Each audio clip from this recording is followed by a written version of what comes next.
A violent four-car crash killed a 76-year-old woman on the tri-state, and some say it was no accident. Police say the driver responsible had alcohol in his system and a long record of drunk driving, but he walked away with nothing but a speeding ticket. Tonight, investigator Megan DeMar is asking why he's still behind the wheel. The view from CBS Skywatch showed a crumpled heap of twisted metal. It was 76-year-old Bernice Pavilan's car. On June 7, 2024, the Wisconsin driver of a Ford F-150 slammed into it at 78 miles per hour.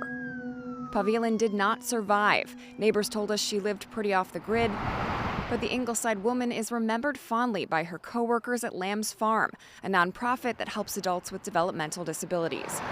We continue to feel the loss to this day. She was an energetic, warm woman who contributed greatly to our mission. We will miss her very much. Her life mattered, and he's had all of this history. Sheila Lockwood is a national ambassador for Mothers Against Drunk Driving. And she's talking about the driver who caused the crash. We're not naming him because he hasn't been charged with a crime, but Lockwood and many others believe he should have been. And Bernice deserves all of us to be fighting for her and what's right. Here's what we found. The Wisconsin driver had already been labeled a habitual traffic offender after 3 drunk driving convictions in 2007 and 2008, plus 2 cases of trying to flee police. His license was revoked for 5 years. Even after getting it back, the problems didn't stop. He kept getting pulled over for inattentive driving. In 2018, he crashed into another car while his 3-year-old son was in the back seat. So when he slammed into Pavilan's car on I-294, he was driving under a strict restriction. His blood alcohol level couldn't be higher than .02. When troopers arrived, he refused a DUI kit at the scene. He told police he'd had less than 12 Busch Light beers the night before. At the hospital, his blood was drawn. Medical records show his blood alcohol level was .076. Only after being told his license would be suspended for refusing the test did he suddenly change his mind. That one showed no alcohol in his system. So how was he able to change his mind?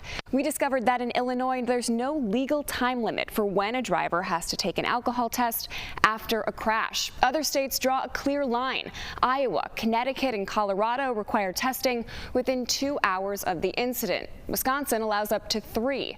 State police tell us they submitted the hospital blood draw showing a blood alcohol level of .076 to the Cook County State's Attorney's Office when they asked for criminal charges.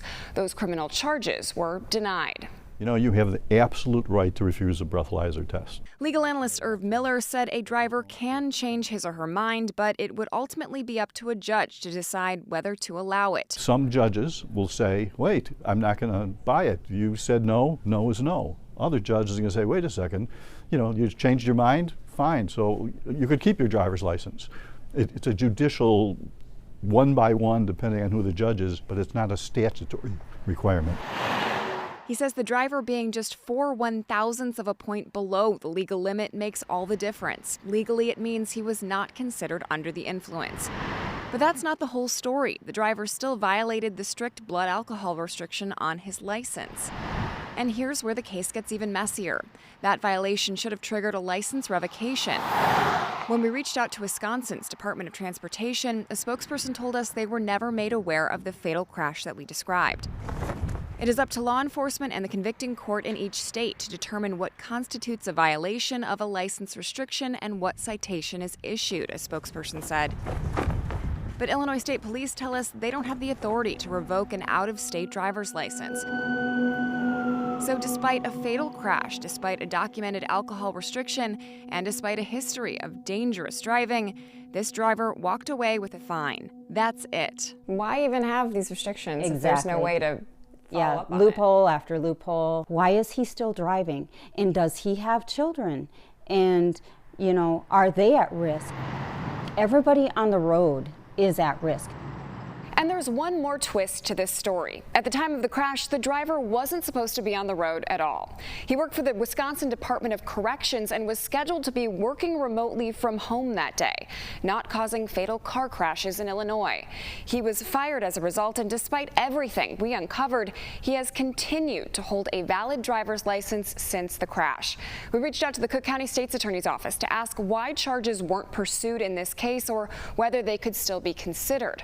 A spokesperson told us that after a thorough review, the evidence was insufficient to meet our burden of proof to approve felony charges.